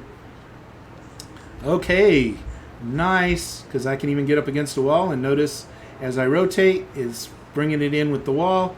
Even it shot through the door as it passed by where the door is. So it actually, live time, is reading the distance to whatever object it finds. All my naming schemes call them molds. Molds are my wrappers for working with any type of... it's basically a mesh that hasn't been projected to the screen yet. So since I haven't loaded it, I call them molds because it's a definition of what will be projected when I load it. So that's kind of how I did them so far. Okay, so nice. I like that. That worked out so nice, exactly how I pictured it. Okay, let's go play around in another scene. You guys need to see some of the stuff I've been working on lately. Let me go back to the root scene here. And this is just 3d.walktheweb.com. There you go, there's the link. And right now, one of the things I'm doing is I started building a boat. So it's work in progress. Don't beat me up too bad just yet. I'm still messing around with it. Haven't made it drivable yet, but that's on the plans. Okay, let's see what happens here. Load my avatar. Come on. Finish loading. There he is. There's some camera work before the avatar loads. Now that I'm working on the camera stuff, I'll get to the point where I'm working on that too. So that'll make it a lot better. But notice I'm building a boat. That's going to be where you're going to be able to hop in, and you're actually going to be able to stand back here, click a button, and next thing you know, you're driving, and your controls of what you do will now be the boat moving around. I'm going to set it up so if somebody else jumps in the boat, they go for a ride with you. If you walk back over here, just so you know, there's like an invisible ramp for the steps so you can actually get out of the boat and step back up on the dock. I planned it so that it's the right height, so that it can pull up against the dock and you'll be able to get off and on them without any trouble. So we do have that. I'm working on some other things. Here's our building that we were playing around with in the other scene. Notice that the buildings don't have to be in the same scene that you're in, but I love how that's working now, so we can actually walk right up against a wall, and as I rotate, it tries to keep me in view. I love that. Oh, that's just, can't ask for more. That was a big pet peeve of mine all along. Because now, yeah, so we're getting there. Oh yeah, you haven't even checked out the scene yet. So, okay, I went with high graphics. So as you can see, I'm going to make a little vendor. He's going to be selling something here. We're going to add some Autobot avatars so that they look like they're selling things. We purposely made it modular. So this building here is going to be a store. I know, here I'm flashing all this 3D stuff. I didn't update the scene yet. It's no problem. I'll just... I'll let it keep running for now, but that does slow it down when I'm doing this the whole time I'm walking. But yeah, so this one's going to be a store, and notice this is some of the store product displays I'm working on. So they're nice and clean. You can set the colors. These products are actually being pulled from WooCommerce, so you can pair up your building with a particular WooCommerce store, and then you can use the products out of the store, and you can even search by category, and it'll update those product displays. By the time I'm done, these displays will be all over the store. I've got another one that's two-sided I haven't put in here yet, so you can have products on the front and back. When you do a search, there's also a search thing I'm adding. So when you click on one of these items, it'll change all the products in the store to the answer of whatever thing you've picked. So there's some good, cool store functionality that I'm bringing in. Oh, by the way, here's another thing. If you come over here and you click, for example, add to cart, the cool part is it actually goes into and brings up your 3D online cart, and it puts the item in the cart for you. If they want to buy it, they're actually using your online store in WooCommerce under WordPress. So yeah, WordPress with WooCommerce. And then I've got a WalkTheWeb plugin that you can bring them right in here, and you can have your own store with all of your own products in it. We're going to have searches, so you can type in a keyword and it'll automatically show you on all the products on the shelves, everything that you search for. We're working on some things in there. Here's another little piece. For now, I'm going to run up the stairs just so you can get a little view of the scene that we're building. Now, the idea is this. It's actually loading as I'm walking around. Yeah, I hope so if I don't run into the wall. But see, as I'm running around, there's some different buildings over there. It's got a canal. That's what the boats, you're going to be able to race the boats down the canal.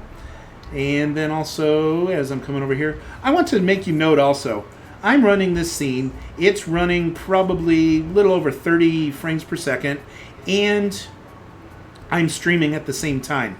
When I don't stream, by the way, the only cap is that it will go to about 60 frames per second before it caps off. So just to let you know, here's another little store I'm working on for somebody. They only have one product, so I basically put it all over their store, gave them some cool things, and I'm going to add some buy now buttons and stuff like that inside of their store. So that'll be their way of doing it, and it'll still attach to their WordPress store. So we'll have that up and going in there. The other thing I have so far in this scene, this one I'm going to put some desks in there and stuff. It's an insurance company. And then finally, there's a flash when those lights go off and on, and I've got to figure out how to make that stop, but yeah, we'll get there. Okay, and then finally, here's our other scene, our other place. I built a bar so that we can all get together and hang out and have a nice hangout up here. So that's another piece of our stuff that I have.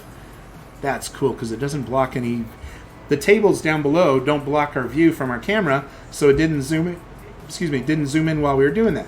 But if I get closer to the walls, now it's going to zoom in on my avatar a little bit.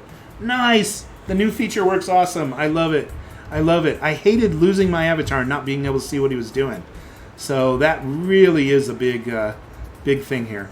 Okay, now by making the scene modular, where we've got this city block kind of feel to it, if you go beyond the bridge to the next one, what I can do is unload things from this scene, and I can start loading things from the next one. So what ends up happening is you get kind of logic city blocks, but at the same time, I don't have to load more than I need in any one area. Thanks for the bar. I created that bar from using Blender.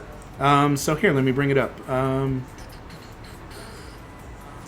I created the boat. I created these buildings so far and everything. So yeah, I just keep on building things, creating new stuff wherever I can. Oh, I forgot. I'm over here watching my own stream at the same time. That probably doesn't help too much with the with the bandwidth, huh? Let's not watch my own stream while I'm doing this. Okay, so basically Blender 2.82, and I think it's the latest. And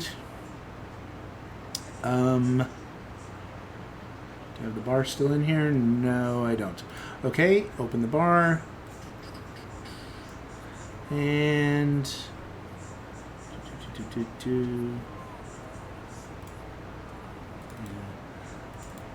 Blender objects. I've built a ton of things so far. It's in my building folder bar. Here it is. And load that up. There we go. And let's switch it to another view here. There we go. I've got the textures in there and show you how that looks.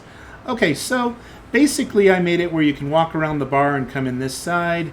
There'll be more stuff on it. I'm going to add some bottles and glasses and, you know, put a bartender behind here that's automated. So he'll just kind of walk up, say hi to you when you come up or something. We'll have him wave at people as they come through the door. Eventually we'll make it where he'll hand you a drink. Hey, we'll get really fancy with it later on. But the idea is put some more tables in there and stuff. The cool part about the scene, though, is when I walk down here, just so you know, I'm going to show you, well, here, let me bring it up in admin view, because I've got an extra feature in admin view that I can show you. When I'm in admin view, there's an extra functionality. Canal Street. Okay, we're loading Canal Street, and I know I'm near the small dock for the beginning of it. Oh, by the way, I only made the water 2 feet deep or so, just so that it's enough that there's water there in the scene, but yet if you fall in it, I don't have to worry about you swimming yet. That'll be later on, because I want to switch to animations where you're actually swimming if if the water's deeper. So I've got the animations already. I just need to implement them all. So until I do that, I'm not going to go with deeper water. But with that said, oh, by the way, notice the building isn't there, and then as I walk up, building starts to load, and there it is. So we've got the building over there, and then we can walk around. When I'm not streaming, I don't get any lag at all, so I know it's a combo of trying to stream and lag. But notice it's only feet deep, whatever. So you can walk up through these canals. It also lets you climb up these areas and get out of the water if you get stuck.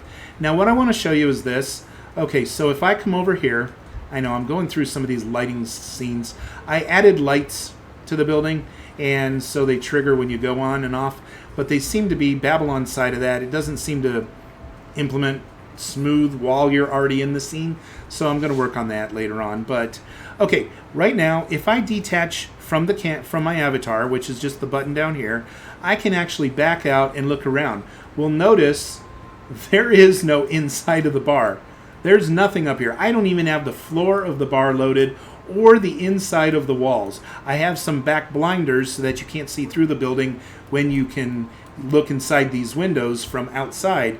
But I didn't bother building the back sides of them because there's no windows on that side to look through. Okay, so that's just kind of doing that, and we don't even have the floor in place. Now, let me go back to my avatar just by clicking there. And as I walk up these steps, there's this point right about there where if I go to here now and I look, I'm in the wall. Okay, now I go inside here. Guess what? I loaded the floor and the bar.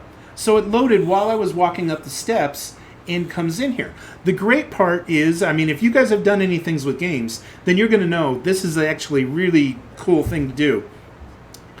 I load the definition. I call them molds instead of meshes, only because it's the wrapper of when to load the mesh.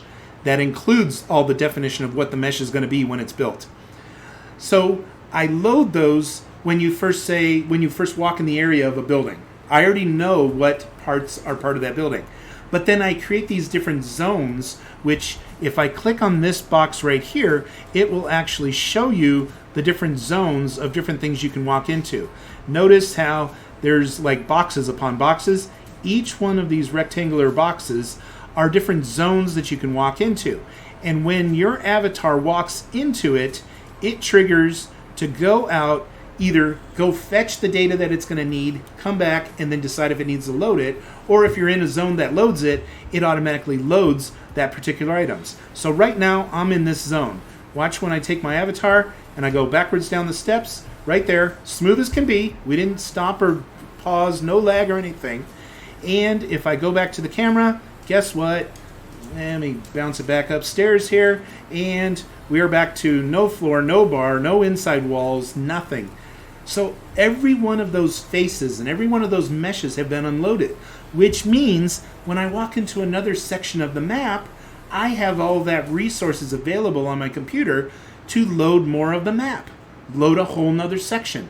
So each section we walk into is like a conveyor belt. It's a new piece. I've gotten rid of things as I load new things in. So this ends up being really effective for our gaming functionality here, because I can come up here and I can do a really detailed scene that just when you walk up the stairs and come inside, now all of a sudden you've got this detailed scene up here that isn't loaded when you're across the street, when you're next door, when you're down the stairs. And I got so much more resources to be able to create things that have higher quality detail and graphics or whatever I want to do. I can do whatever I need it to do, because every one of these things are going to be whatever quality of graphics I want to use. I can do them because they're only loading when I'm near them, when I need it, when I can see it in my scene. So that's the whole genius, that, well, I'm not going to say genius. You guys can say that. No, but that's the piece that was missing from so many games.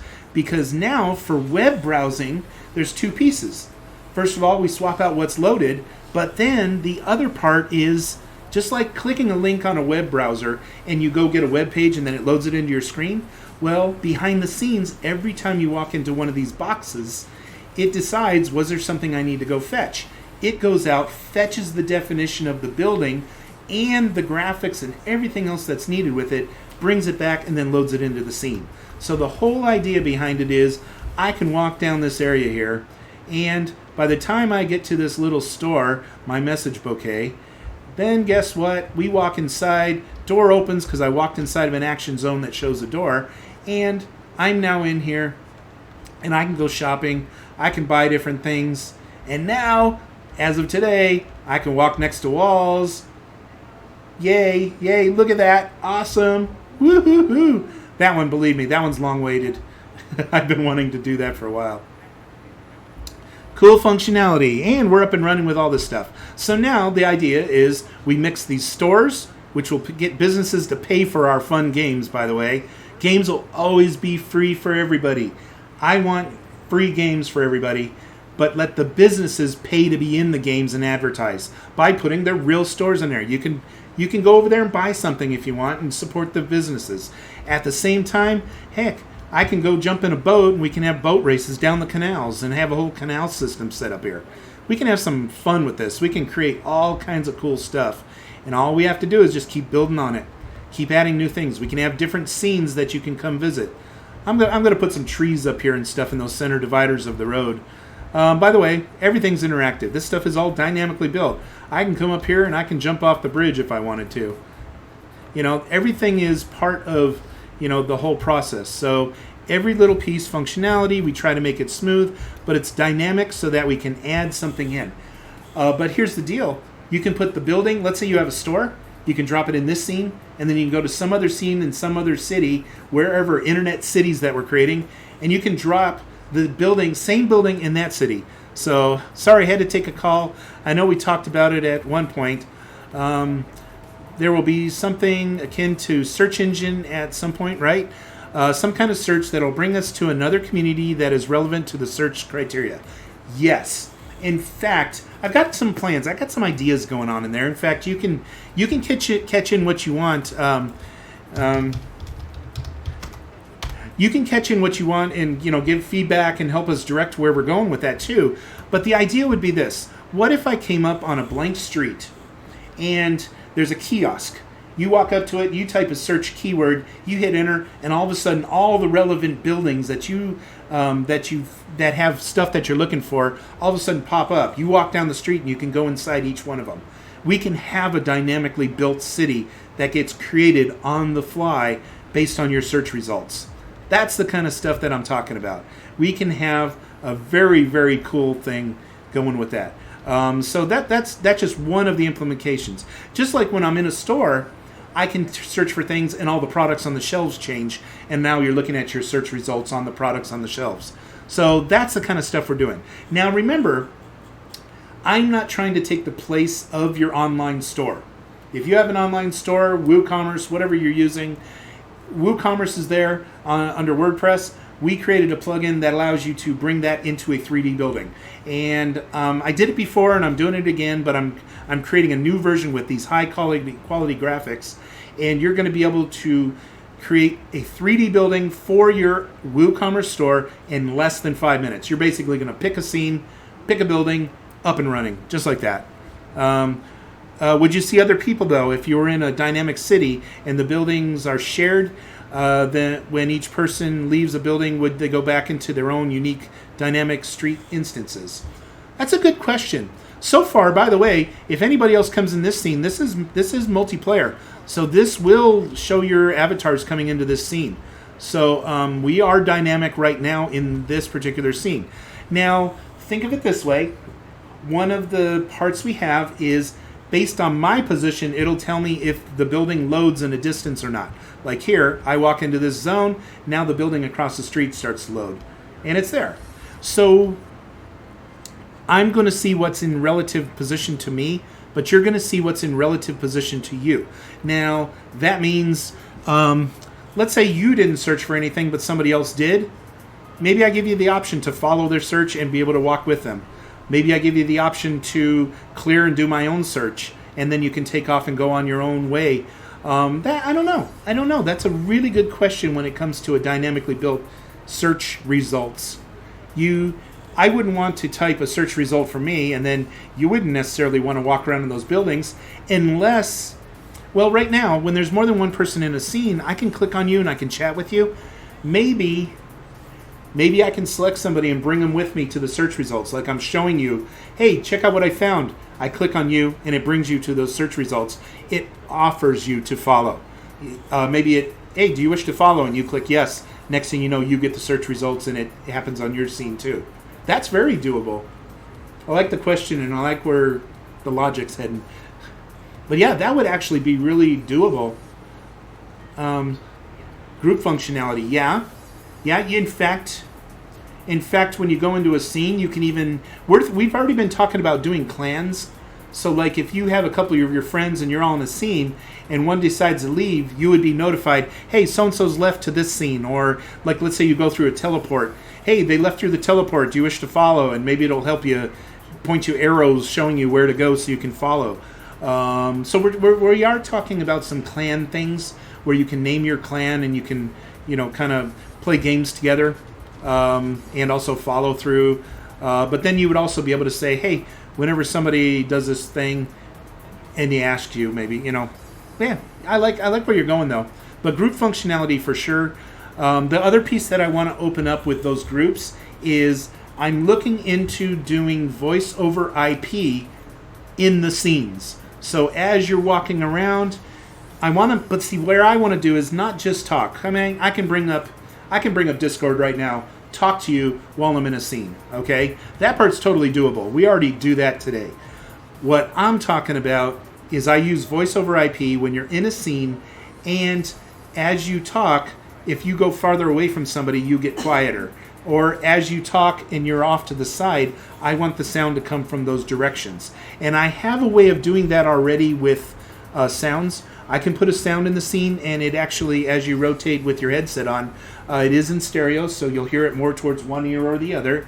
And it does get quieter at a distance, and at some point it goes to 0 volume if you're far enough away. So we already have 3D sound capabilities in these scenes now.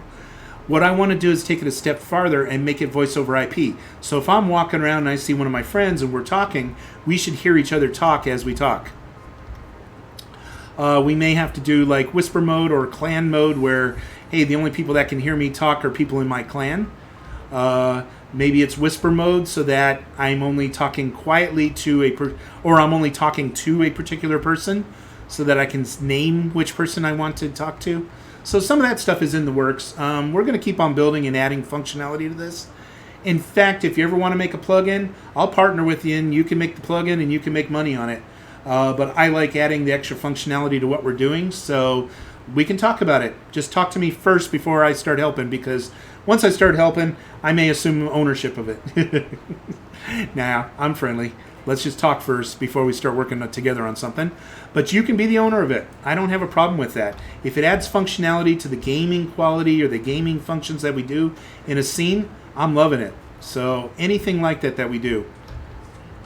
If you can think, let's say you want to make cars, you want to make boats, you want to make hoverboards. We can have hoverboards where you're gliding through the scene like on a hoverboard. You know, get Back to the Future in here. But yeah, I'm going to make this boat, put a steering wheel on it and driving. And then when you come over here and you click on something, you're actually going to take the driving position and you're going to be in control of the boat. And then everywhere you move your controls, it'll be driving the boat until you release it and decide to walk around the boat. But then you can click back on it again and take control of the boat again. So we're gonna have some fun with that. We're gonna definitely have some fun. So yeah, but I want to do that with cars. I want to do it with planes eventually. I know we're not set to be seen from a height yet, but we're getting there. The code and trying to make it where we can decide what needs to be seen from up high opposed to what gets seen on the ground level. You know, we'll keep on deciding what gets seen at different levels and make it all work. So, oh yeah, we're definitely open to contributors. Yeah, that's a great statement. Rewatch the project architecture video. Do you have a link to that in GitHub? Yes. Oh, you know, if I don't, I'm going to check that right after I'm done today, and I'm going to make sure I do, because you're right. I need to make sure that the latest video, I know that on if you look below, the YouTube does have some of the latest links. I don't want to bring up the video within the video. That's not a smart idea. Let me see what I've got here. But yeah, I've also done some more updated walkthroughs on the code, which we're getting close. I'm about ready to start doing another one. We'll get you some more updated for the latest on that. Let me look on the scene here. We have, well, we have obviously the GitHub. Between the GitHub and the YouTube archive videos, those two are going to be the ones that show the most stuff there. That's probably going to be where, between, you know, the archive videos, that's probably going to be where I've got all the videos for that kind of stuff. In fact, let me take a quick peek.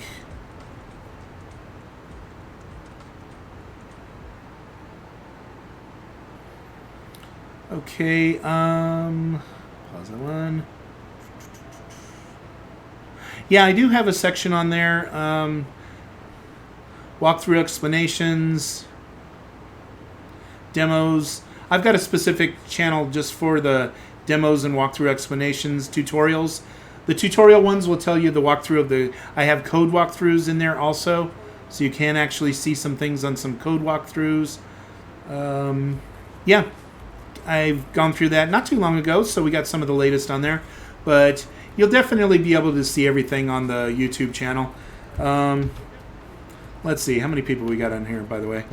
We have 70 subscribers. When I get 30 more subscribers, we can finally name the YouTube channel.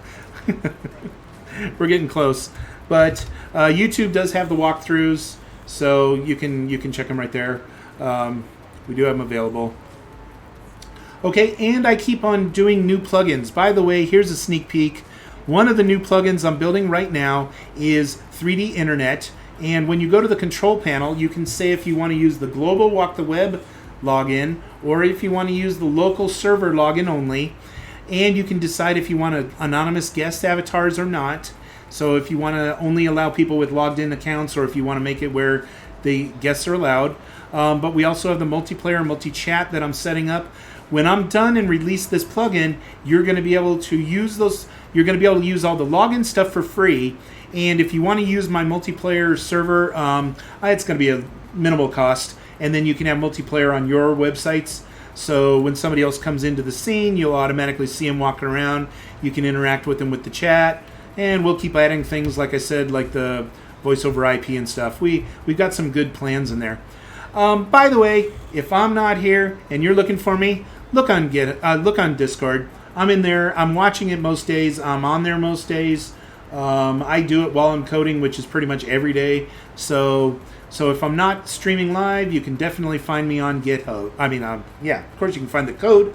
Find the code on GitHub. Find me on Discord. The link's down below the screen there, so you'll know where to go. In fact, let me see.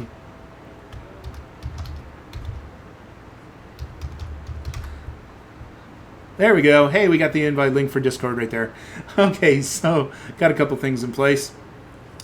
But definitely got a bunch of stuff available for you. We're building big scenes. We're creating more stuff. As you know, we are not playing around with low-quality graphics anymore. Look at the graphics of this. Look at that weave on the cart. Look at the wood. We're going with top-end stuff. Even the graphics that are in this, by the way, this is not the full... Oh, that is the render view. Okay, no problem. But notice that when I go to the shading and check out the nodes, when I'm doing stuff, we're talking about multi-layers of images. So we have the image in we have some with the, let me zoom in, displacement maps and the metallics and the roughness and the normal maps. So we've got the bump maps. We've got everything in place to help bring out the top quality that we can with the items and stuff that we're building. So yeah, we're building everything top quality, top notch, doing different buildings, doing all kinds of cool stuff. So you're welcome to join us. We're building. You can have a place even in this city. We'll add in some new areas and you can join us there. So right now, all this little stuff I'm putting in the column here has to do with the work I'm doing currently on the making sure that this works. So we can get all the products in the stores and make them all automatic so nobody has to do anything on your side. You want to add to cart, you click it. Yeah, I want to read more, you click it, and you're interacting with their online store, which also means that when you check out, it's on their original online store. You're not doing anything in our 3D world and WalkTheWeb. You're actually we're just a portal to get you open up their original website and interact with it. So just letting you know, that's the kind of stuff we're working on and doing. So yeah, today was a good day. Look at this. I can turn around near a wall now. Yay. I'll take it. That is smooth. That is cool. Woo! Another advancement for WalkTheWeb. Well, thank you for watching. Thank you for following. I appreciate every bit of that. I'll catch you next time. I'll try to stream more often. Yeah, that camera thing was a big win because I hated seeing a wall and then all of a sudden my avatar, or I can't walk forward, or I can't put something too close to a wall because you couldn't see it. You know, that's a big win. I agree. Thank you so much on that one. That was a great advancements on here. Okay, so catch me on Discord, and I'll be streaming again. Just watch for me. Make sure you follow, and you'll know when I'm on. But I'll try to do it more often now. Yeah, COVID's winding down, and different things are going on. Yeah, you know the deal. I'm in USA and California, and LA's at unrest, and oh, yeah. Hey, just hope everybody's safe. Everybody stay safe. That's the most important part, right? I don't want to see anybody hurt. All lives matter. All people matter. Cops matter. Blacks matter. Everybody matters. All lives matter to me. And I don't want to see them hurt either. It isn't just about lives. It's about life, quality of life. It matters to me. So thanks for watching today. I really appreciate it. I hope you guys have a great day, and I'll see you again real soon. Have a good one, and catch you on Discord.